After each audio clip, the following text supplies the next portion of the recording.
Before we begin, I'd just like to apologize because, well, I said I'm 22 before in a few live streams, but I actually just turned 22 on the 25th of January because that's my actual birthday, and it turns out I got a bit of a cold. So, ladies and gentlemen, before we begin, please bear with me. I apologize for my extremely scraggly and breathy voice. I do apologize. I understand it can be a bit annoying. So, try to bear with it, but I hope you guys enjoy this video. Thank you very much, and if you'd like to support me on Patreon, feel free to do that, and if you would like to support my trip to go to Poland, please do so. The links are in the description. Thank you very much, guys. See you later. Ladies and gentlemen, let's have an honest conversation about Ancapistan. Now, I'm going to talk about why it could never work. And the first criticism I have of it are of how it would defend itself. Now, of course, a lot of people have said this before, except no one's ever given a reason for it that I ever thought was very well thought out or very unique. So I'm going to be referring to the ideas presented in The Prince by Niccolo Machiavelli. Now, it is a bit of a long read, and it will take a few times to go ahead and understand what exactly he is saying because it's Old English. However, I will leave in the description below a link to the audio book in which he talks about this. But to summarize, Niccolo Machiavelli was very critical of mercenaries. The biggest reason why is because many different Italian states, such as the Florentines and the Venetians, attempted to use these types of conquerors to conquer other lands. They either failed completely, or in defensive wars, they completely abandoned their missions. They were very insufficient. Auxiliaries were no better, but auxiliaries aren't who we're talking about at the moment. But mercenaries really don't have very good loyalty to anything. They're not very loyal at all. Even if there's competition, all they really care about is money, and so their ethics are below none. I will also leave in the description below a video by Vice talking about things like this. Now, more and more of our military is becoming, say, paramilitary, mercenaries, and that's not exactly a good thing. Over time, this will eventually come to bite us back in the ass, because many of these mercenaries are very unethical, and they oftentimes break the rules of war for their own convenience, and they oftentimes don't take missions that we really need. They have no loyalty to a flag. This isn't just simply me talking about it. This isn't theory. This is actual observable evidence from history. That's the first place I want to begin. Now that we've talked about the primary issue of anarcho-capitalism, let's begin with another part. Now, this argument is something that a lot of people have used before, which is that in an anarcho system, you can never have police. And if you did have police, it's no longer anarchy, which is absolutely true, because you cannot have rule of law and yet all of a sudden at the same time have no rule and have everyone onto themselves their own rulers. It doesn't work like that. That's impossible, especially since natural law is impossible to enforce solely by itself. Prime example, there are things called preventative laws, such as DUIs, not allowing someone to drive while under the influence. And while the ANCAPs may argue that that should be something that's perfectly legal, I'll explain something to you like this. You are putting other people's lives in unnecessary danger by doing something like that.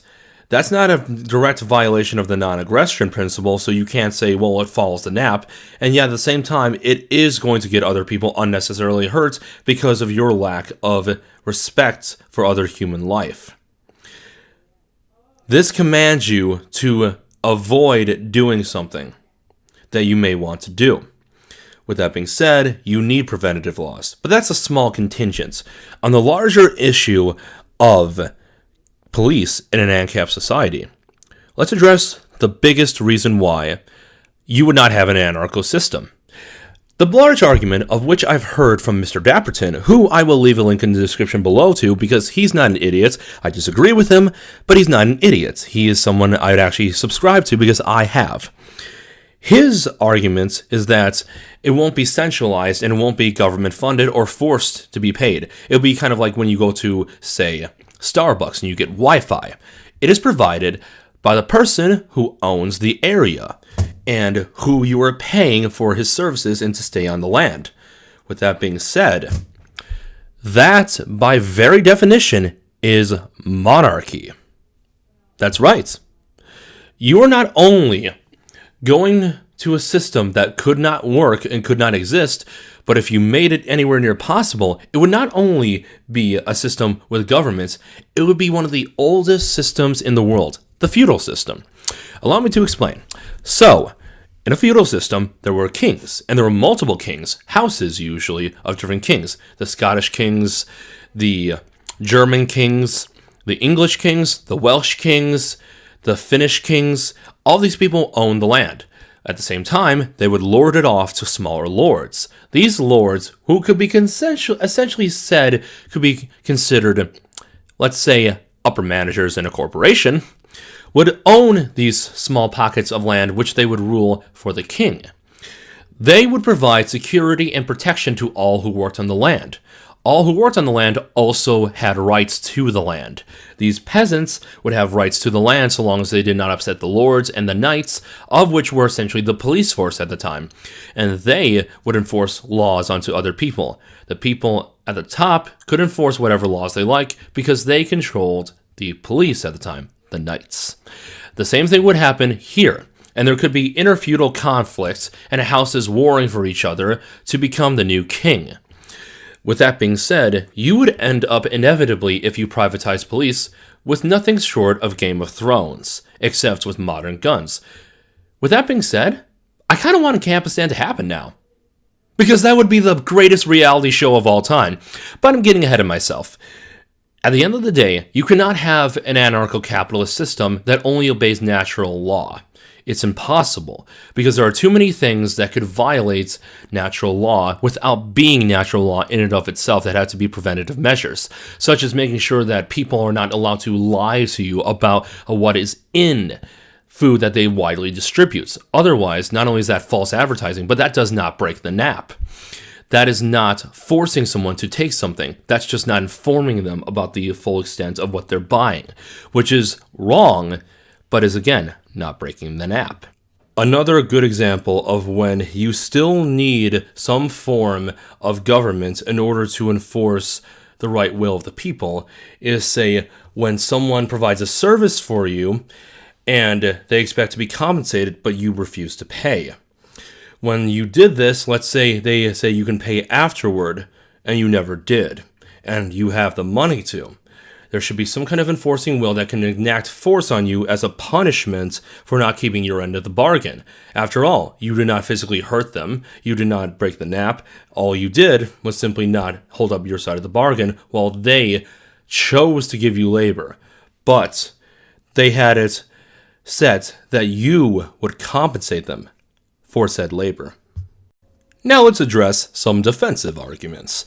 Now, one that was proposed on a video called Some Amount of Questions Libertarians Have for Status, which, by the way, I want to remind people, the term status, and I think we all know this by now, is nothing more than a shaming tactic used by cowards in order to avoid actual arguments. But let's get into it. It was proposed by a YouTuber known as Big Dicko, which is that if everything's privatized, how is that a bad thing? Because, after all, if governments are supposedly the only ones who can build roads, well then, why is it that they hire private companies to do so? I know that's a big argument oftentimes used. Why is it that governments oftentimes hire private companies to do the work that is generally done, say, by the public sector? Well, it's very simple. Think about this. Let's take a private example, completely private. Trump Towers. Trump Industries did not build it. That's right, Trump Industries did not build it. You want to know who did build it? A construction company known as HRH. This company built Trump Towers all the way up. Trump Towers was originally not Trump Towers, by the way. It was originally a different type of building. It was a building that Trump bought out because it had a good real estate value, but that's beside the point. Trump himself and his workers who directly worked for him did not build the company building themselves. It was contracted out to another company. But at the end of the day, does HRH own that building? No. Does HRH have any say in what happens to that building? No. HRH was privately contracted out to work for another company. This is a very common practice. It's not about who builds it, it's about who owns it. The US government regularly contracts out other companies to build things that they will not build themselves, but they will still own. The purpose behind this is that if all roads are privatized, everyone has to pay a toll every single time they go there, with varying levels of, say, money that you would have to pay over. And with no traditional government, there is no universal currency that goes for the entire nation. And no matter how many times you say it, a borderless world would never work because of incompatible cultures. Incompatible cultures are a very real problem, and you can see it in Europe today. And it doesn't matter how much you educate people, people choose to be different. Fallout shows a perfect example of this with Caesar's Legion. But I'm getting a little ahead of myself. The point being, governments get other companies to do this work for them, so that way they can own roads and schools and other utilities that everybody needs that can be used much more unlimitedly by the public than other people. Meaning, you can drive on a road up and down all day, but more than likely, you will not be occupying the same space in that road for a long period of time. Therefore, it is an open public utility. It's everyone's road. It is owned by everyone who pays taxes. Therefore, the government owns the road. It doesn't matter that the government didn't build it. The government is the one who owns it. Another very, very good criticism I have of the anarcho-capitalist idea is specific to this. One of the biggest reasons why many capitalists who really do believe in limited government and limited amount of regulation, and mostly capitalism, go completely anarcho-capitalist, is because they see that we have a lot of corporatism in our current economy. Now, the United States is not a purely capitalist economy. We are a mixed economy, but it is undeniable and idiotic to deny the fact that America is predominantly and very much dominantly capitalist. With that being said, corporatism, for those who do not know, is essentially where small amounts of companies, private companies, essentially are able to manipulate governments and other forms of power in order to get their own way and to force people to interact with them rather than for it to be on a voluntary basis. Here's the problem with an anarcho-capitalist society. As I've stated before, and I'll paraphrase Thomas Paine here. Out of no government there shall be governments, as we've always seen. But, as I've shown before, government will always be around. And in an anarcho-capitalist society, it would be in the form of monarchy. Similar to Somalia, because Somalia has some forms of government in a sense. It's kind of half there, half not. It's the closest thing you'll ever get to a anarcho society of any type. An anarchist society will inherently look a lot, and I mean a lot, like Somalia. But let's move on. One of the biggest criticisms is that in America, with governments, we have corporatism. But they're putting the cart before the horse a little bit, because they're saying if it wasn't for government, we'd have no corporatism. Well, that's kind of like saying with no organs, we'd never have cancer. It's not untrue, but that's not the root of the problem. The root of the problem was this: human imperfection. I have said this before, and I will say it again. The greatest crime ever committed in human history is the belief in human perfection. I'm a Christian because I know I can never be perfect, and so I look up to an almighty being for my wisdom, an infallible being of whom will always guide me to a better place. But that's just my personal belief, and I believe that even though there are plenty of atheists out there who are, they're atheists, so obviously they don't believe in a God, I think we can all agree humans are far from infallible. With that being said, it's not just about greed, because greed can cause good things and bad things. The biggest reason why corporatism comes around is because of the fact that humans are not always as willing to do what is better for them if it gives them short-term gratification. Prime example, monopolies exist usually because that company comes around because they outsell everybody else, but they only get to a certain point where they outsell everyone else. Then they start buying out the competition. McDonald's is not exactly a monopoly, but is definitely part of an oligopoly, where there's only a few competitors around. And no, I don't care that, yes, there's Taco Bell and there's also Burger King and all these other companies. They're all owned by the Yum Corporation.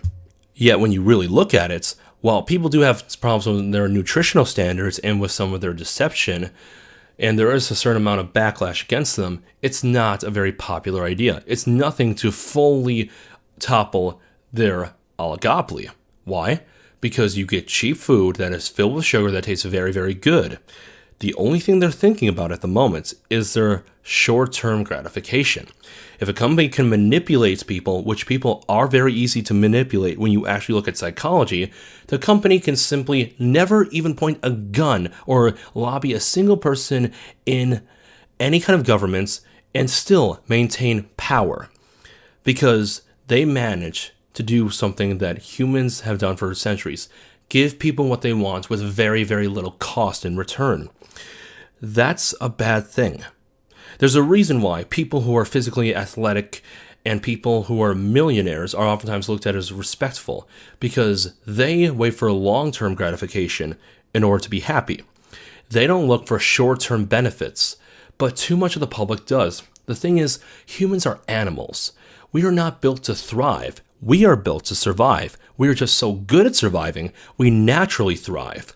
But the thing is, that's why men become so weak and limp-wristed when they don't have challenges. That's why I'm against welfare, because it gives this lack of a need to work hard or die.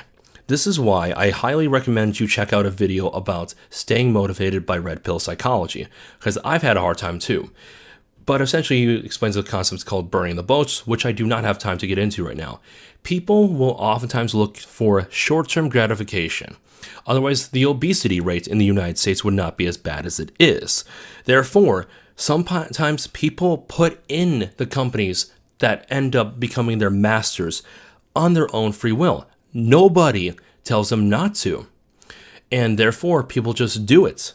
So this idea that corporatism is significant only to places with government is ridiculous, especially since the same governments would usually have things called antitrust laws, which are flawed, and I would like to revise them, but they at least help break up monopolies.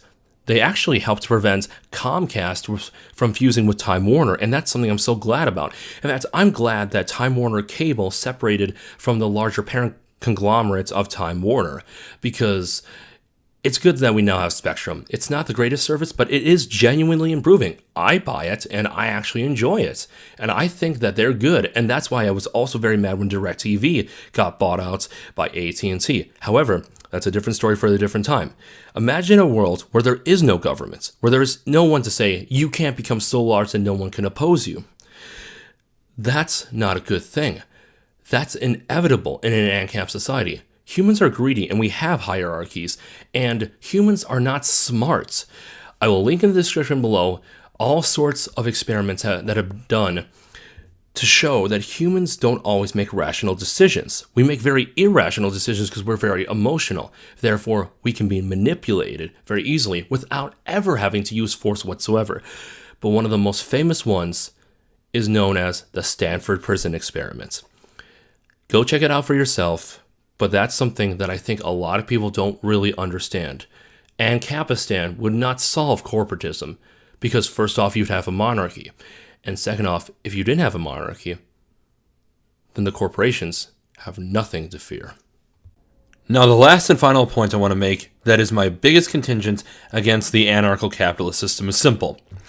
Nihilism. No matter how much you want to pretend that's not a big issue, nihilism is a destroyer of nations.